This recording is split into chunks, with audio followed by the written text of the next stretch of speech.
Kita udah bicara dengan pihak bank, jangan beli SRB atau SBN. Peruntukannya untuk apa berarti? Suka-suka banknya. Ada bank syariahnya kan? Oh, ada bank syariah. BSI kan? BSI. BSI satu lagi apa ya? Ada syariah 2 kalau Oh, nggak jadi salah. duanya syariah. Iya. Dananya bagi rata, Pak? Enggak, ada proporsinya beda-beda. Paling besar apa, Pak? Bank apa? Nanti kita atur. Itu memang dari besok ya, mulai besok dan jam berapa Pak? Harusnya cepat. Siang malam ini saya tanda tangan. Besok udah masuk ke bank-bank itu. Yang ditandatangani KMK apa? Ya, pindahin duit aja. Untuk mastiin itu uangnya tidak akan digunakan untuk beli SRBI atau SBN, seperti apa, Pak, nanti mekanismenya? Kita udah bicara dengan pihak bank, jangan beli SRB atau SBN. Peruntukannya untuk apa berarti, Pak? Suka-suka banknya. Yang penting kan kita likuiditas masuk ke sistem. Biar dananya nggak ngendap itu gimana Pak? Sekarang permintaan lagi menurun ya Pak? Ini, jadi orang pernah bilang juga seperti itu bahwa kredit nggak akan naik kalau ekonominya nggak maju gitu kan. Sudah pernah kita balik, kita kasih uang banyak, kredit tumbuh juga. Kenapa? Ketika bank-bank itu punya uang lebih, ada cost of kapitalnya kan. Kalau ditaruh di brankas, rugi dia. Misalnya nggak bisa taruh di BI lagi ya, rugi dia kan. Dia akan terpaksa menyalurkan kredit dalam bentuk kredit. Jadi yang kita paksa adalah diberi bahan bakar supaya market mekanisme berjalan sehingga mereka terpaksa menyalurkan, bukan terpaksa. Yang biasanya tadinya santai-santai terpaksa berpikir lebih keras sedikit, kan mereka pintar nih untuk mencari proyek-proyek yang bagus untuk menyalurkan dana itu supaya tidak mengalami negatif carry, negatif spread gitu. Jadi dengan cara itu hampir pasti uang akan nyebar di sistem perekonomian dan ekonomi akan tumbuh lebih cepat. Kredit pasti akan tumbuh Pak, tapi cepat dari yang sekarang. Pak, tapi ada hitungannya sih, Pak, dengan itu berapa Pak untuk ke pertumbuhan ekonomi ataupun peningkatan kreditnya berapa persen, Pak? Belum. Tapi yang jelas itu kan percobaan pertama. Kita taruh segitu dulu dan kita lihat dalam waktu seminggu, 2 minggu, 3 minggu seperti apa dampaknya di ekonomi.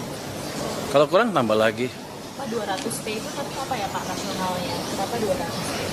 Karena uang saya sekarang ada di BI ada 440 triliun. Saya kurangin separuh. Itu aja. Daripada nongkrong itu. Tapi nanti kalau kurang kita bisa tambah lagi. Dan kan uang kita tambah terus kan.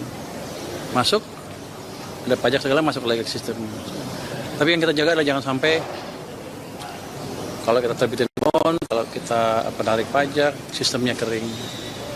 Pas soal belanja yang seret terus itu permasalahannya apa sih, Pak? Dan solusinya gimana, Pak?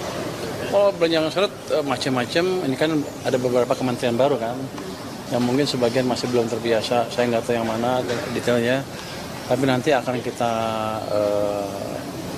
dampingin. Pertama mungkin kita kirim orang dari keuangan untuk membantu mereka kalau nggak bisa proses surat-surat segala macam ya. Terus kalau nggak bisa juga kita dampingin. Nanti secara reguler, kementerian lambat saya akan datangin dan meeting dengan mereka dan jumpa pers di depan teman-teman wartawan semua kenapa lambat supaya semuanya bergerak lebih cepat karena kan ada yang nanya nanti. Pak, bayar. Kalau yang disisakan di rekening itu berapa persen sih Pak? Ya. Ada yang perubahan selain TKD apa TKD aja di kita? Udah diumumin ya ditingkatinnya? Oh, kisi-kisi.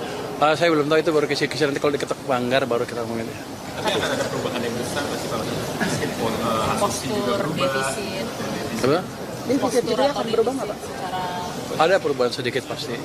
Karena kalau kita lihat di anggaran juga harus meredam kan keresahan daerah, tapi nggak keresahan daerah sampai titik tertentu. Fiskal itu dari bulan Bisa berubah juga, Pak. Berapa yang Anda tahu? 48. Oh, saya nggak tahu. Ini tergantung diskusi sama Banggar. Tapi itu bisa berubah Pak? Bisa berubah, bisa naik, bisa turun. Pak, soal rasio utang yang bakal ditingkatkan ke 43% itu gimana, Pak? Apa? Soal rasio utang yang bakal ditingkatkan ke 43%. Yang bilang siapa? Ada isu aja sih, Pak. Oh, nggak ada.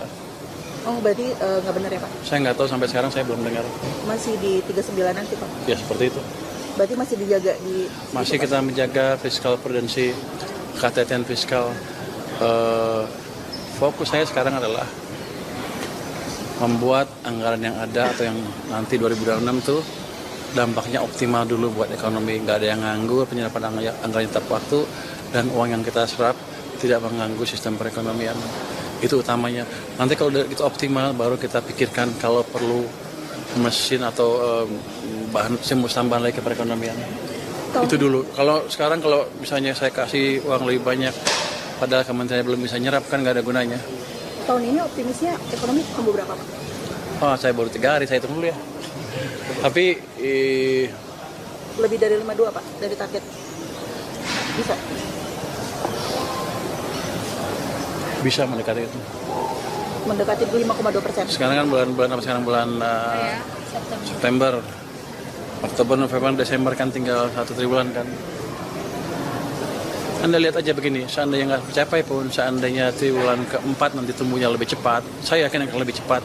Itu tanda-tandanya bahwa ekonomi kita sudah melewati titik terendah dan ke depan akan bergerak lebih cepat lagi. Itu yang paling Dorongannya penting. dari 200 triliun lagi apa akan ada dorongan-dorongan lain Pak? Apa? Dari dorongannya dari 200 triliun yang tadi atau nanti ada kebijakan lainnya Pak ke depannya?